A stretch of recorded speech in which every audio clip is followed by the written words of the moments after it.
Am I the a-hole for evicting my ex even though she has cancer?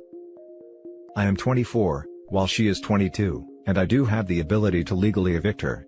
I went to a courthouse and they decided on giving her 60 days, which is frankly a bit too much.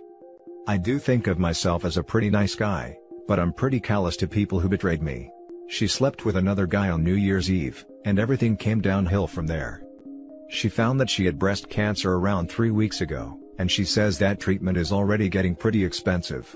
Her parents live on the opposite side of the world, and so do most of her close friends.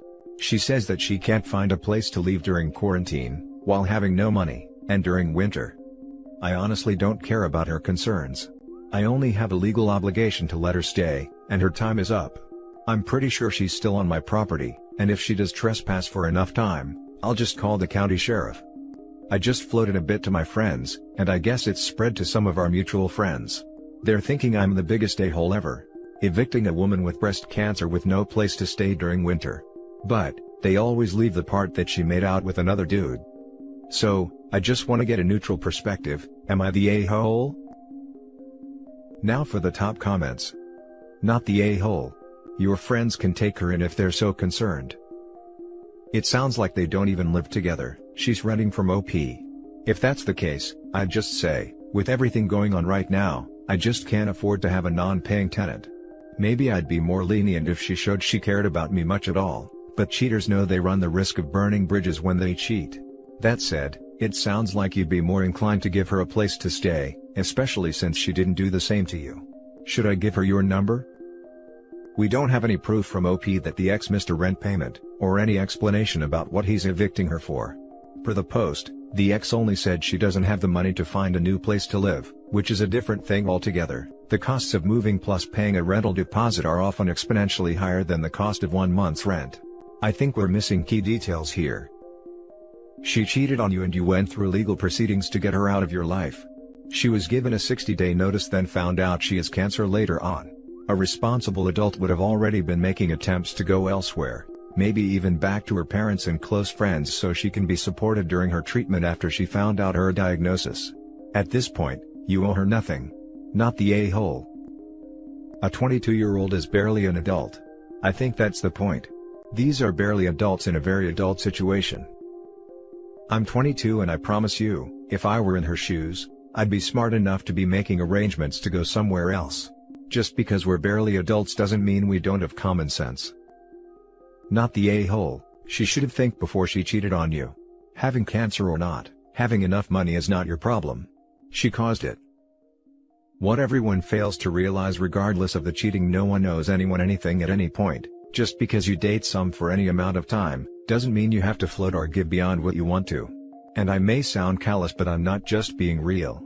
This being an ex, and if this story isn't or is true, you don't have to do anything. And don't let anyone tell you or treat you otherwise.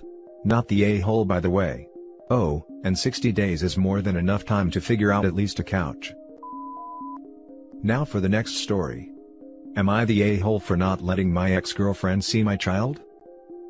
This is a long and painful story. To start, my ex-girlfriend and I lost our son due to sudden infant death syndrome when he was 4 months old. It was traumatic and brutal, and even now I still feel that pain. My ex took it the hardest and the grief really put her in a dark place. She started drinking so much right after he died, refused to get any kind of help even when I tried to push her into going to grief counseling with me. After a year, she was a different person and I couldn't stay in the relationship anymore since she didn't accept help from anyone, and it was clear she wasn't going to change. 8 months after the breakup, I met my now fiancé. A year and a half later, we found out we were having a baby. My ex found out about it somehow and freaked. I was getting constant messages on Twitter, FB, Instagram from her calling me names, because how dare I try to replace our son. It didn't stop there. She was also harassing my fiancé, telling her I'm not really in love with her and just using her to recreate the family I used to have with my ex. And her fiancé child will never replace our child.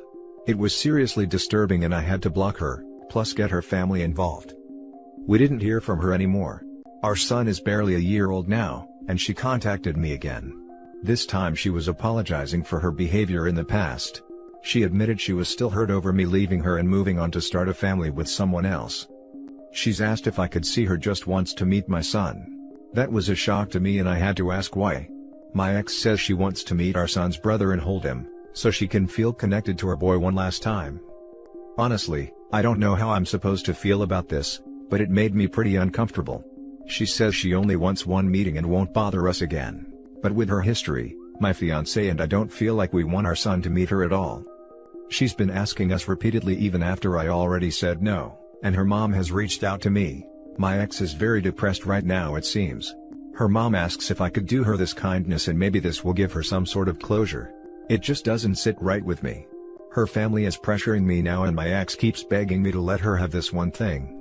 Now even my own mom thinks I'm being too paranoid and callous with her. That she's obviously grieving losing her child, and I shouldn't forget this was someone I once loved.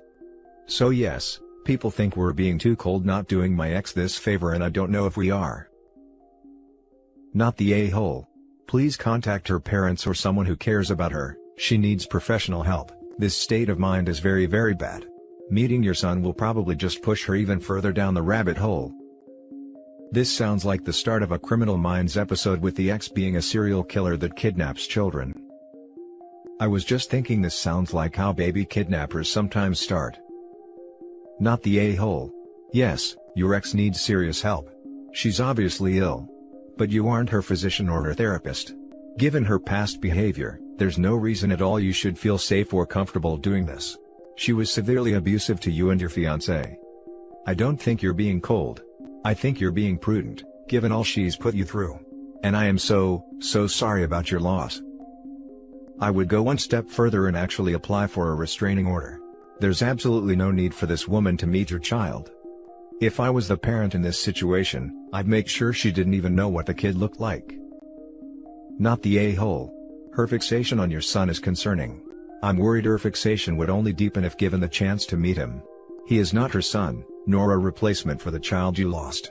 I would refuse to allow a meeting and would cut all further contact. Your priority must be your son and fiancé's safety and well-being. I don't know why, maybe I've watched too many crime shows, but this just gives me mad bad vibes. I don't know what about it causes them, but I automatically was like she is going to try and take said baby or put it in a dangerous position. It's 100% do not let her near the child.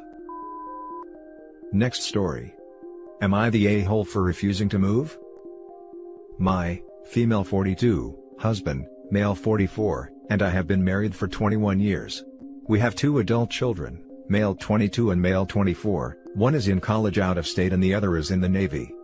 When we first got married, my husband was in the Navy, and we spent the first 10 years of our marriage moving from place to place, wherever his new duty station was. I found it hard to make friends, and I could not keep a job, so I made a difficult decision and decided to be a stay-at-home mom. When he got out of the Navy 11 years ago, he took a job and we moved. 3 years in, he got offered a job in another part of the company, however, it was in another state, so we moved again. We stayed there for 6 years. I went back to college and got my degree and began looking for work. I found a job I liked in my field, and 6 months into working, he said he was offered a job with a new company and wanted to take it, but that would mean we would be moving almost 2,000 miles from where we were in a new state. I reluctantly agreed because the new state would have more job opportunities for me and we would be closer to our family, which is something that we have not had in many years. Last night, my husband came up to me and said that there was a job opening in his company and he wanted to apply for it. It would mean a pay raise and better hours, but the caveat would be that we have to move again. We have been living in our new state for 3 years. I love it here. I have an amazing job and I am making great money. I finally have friends and am able to socialize. I told him that I am not moving again. Anytime we have to move, he always leaves first and I end up being responsible for selling/packing the house, and I am not doing that again. Our son's college is only 2 hours from here, we can see him twice a month.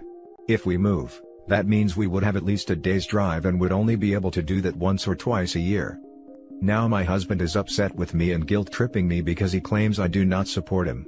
I told him that was BS because I spent most of my life moving from place to support his career. He told me that I am selfish, and he is just trying to provide for us. I told him that we are more than comfortable where we are now, and that if he truly wants to take the job, he will be going alone. Am I the a-hole for refusing to move again? Now for the top comments. Not the a-hole, you gave yourself already the answer. You supported his career for 21 years, you gave everything up for him, your social life, your family, even postponed your education. And now, everything is settled, you're doing financially fine too. He accuses you of not supporting him. He should start supporting you for a bit. You did your part, now it's your time to shine. Perfect reply. He obviously has no idea what you have given up and gone through in supporting him, or, he just doesn't care. You're both relatively young, so if he does decide to move, it'll be your decision whether to follow him or not, but by giving up the life you finally have for yourself could cause resentment on your part. Not the a-hole, but I think you may be married to one. Not the a-hole, but I think you may be married to one. This so much. My husband's in a job that may require him to move around, and before we decide on a move, he would insist on factoring in my comfort, proximity to good medical care, I have an autoimmune condition, availability of great schools now that we have a daughter, etc. All that may not have a set monetary value, but they're definitely worth something, or we won't see people spending money to join planned communities. Not the a-hole. Your husband should be discussing each move with you, and it should be a combined decision, especially now that you have a job. His job and offer does not automatically have preference over yours. Did he ever discuss a move with you after he left the Navy? Or was it always we are doing this? I was still on the fence given the history with the Navy, totally understandable needing to move and being used to it. But the fact that he expected you to sell and pack the house every time, is what made up my mind on the judgment. For the post-Navy jobs, I can't believe the companies didn't give him time to settle his affairs and then move. It seems like he took it for granted that you would sell and pack the house every time. That too with little kids when they were younger. I could never imagine being in that situation alone. Stand up for yourself now. It is not too late. Have a conversation about the pros and cons. About long-term plans. It is okay if you end up deciding to move. Just make sure you have a say in it. This is what gets me. I give a pass for the pieces or whatever they call it in the Navy. He didn't get a say in when or where. But as soon as he got out, there should have been a discussion about long-term goals and plans. Each and every move should be a joint effort. Not the a-hole. He's become accustomed to always getting it his own way with very little pushback. Now that's not just happening, he's trying to guilt and flip it around on you. Stand your ground. It's going to be tough because there's been a pattern over years which he will be loath to give up, but it's now or never for you. Polish that backbone. When one is accustomed to privilege, equality feels like oppression. Paraphrasing several dozen people. Post update. I hope that this is allowed. I apologize for not being able to respond to everyone. And thank you all for your kindness and replies. To answer some questions. 1. My husband and I have been together since I was 15 and he was 17. He joined the Navy right after graduation from high school when he was 18 and I was 16, but had to wait 2 years before we could marry. 2. He works for a company that has plants in 15 states. He is currently in middle management, but if he wants to advance his career further, he would need to go to another plant out of state. 3. Financially we are more than comfortable. We do not need any more money. 4. My son plans to stay in the place he is after college. We have a great relationship with him and he comes home 1 time a month, and we see him 1 time a month.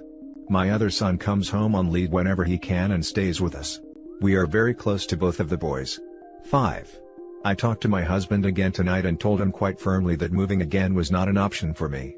The area he wants to move has very little jobs in my field and specialty in that area, and I would need to commute more than an hour one way for a job versus the 20 minutes I have here. We are sandwiched between 2 major cities, and if we move, we would be an hour from the most major city. I would also have to take a massive pay cut and work a menial job to build a new network to find employment in my field. 6. My husband is disappointed in me for not wanting to leave. He left to stay with a friend because he needs to think. He doesn't understand why I would force him to turn down an opportunity to advance his career further. I told him to take all the time he needs, but I am not moving again. I said I would revisit the possibility when I am ready for retirement in 15 years, but no sooner. Now for the last story. Am I the a-hole if I put my son's father on child support? So, I'm a first-time mom to a wonderful little boy, too. His father and I haven't been together since before he was born. We had a falling out, and he went to jail. That's a different story though. So, in the span of 2 years my son's father has given me $600, 2 boxes of diapers, a box of wipes, and a bag of used clothes. I've always made sure my son was taken care of. I never asked or bothered him for anything unless I genuinely needed it. I told him I wanted him to start spending time with his son. He said he would take him on weekends. Well, the weekends came and he never showed. It's happened multiple times and it's jeopardized my job. I've reached out and told him that it was unacceptable to ignore his duties as a parent. He never once said that he didn't want to be part of the baby's life. If he did, then I would let that happen. Everything came to a boil this last week, when I asked him for some money to buy my son more clothes. He told me he feels like I'm spending the money on other things, and he no longer is going to give me anything.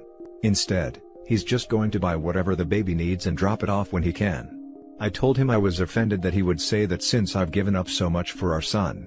I told him that by law if he didn't want to pay anything, he needed to take him 50% of the time. Well, it was his turn to take the baby and he ignored me. Went half the week without responding and then said, "I'll give you $300 and take him on weekends. I can't during work since I don't have a sitter. Stop tripping already." I will admit I was irritated with him. I responded back that that wasn't my issue.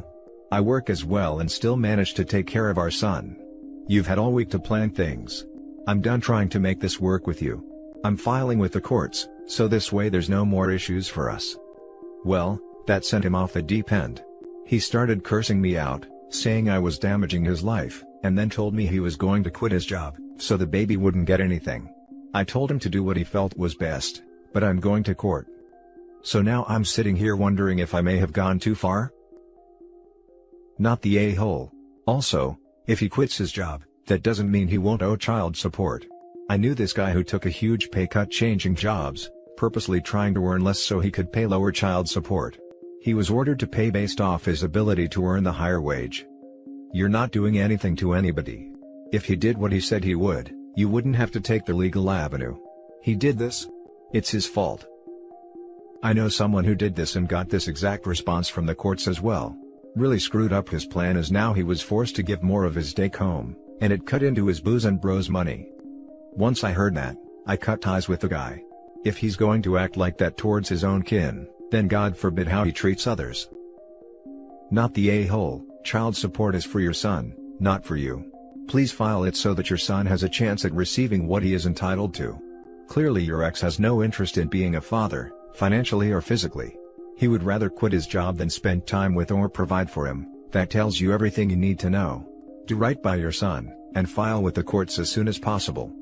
Please also start gathering evidence that may be needed if your ex tries to pursue custody, as I'm genuinely concerned about his ability to care for your child.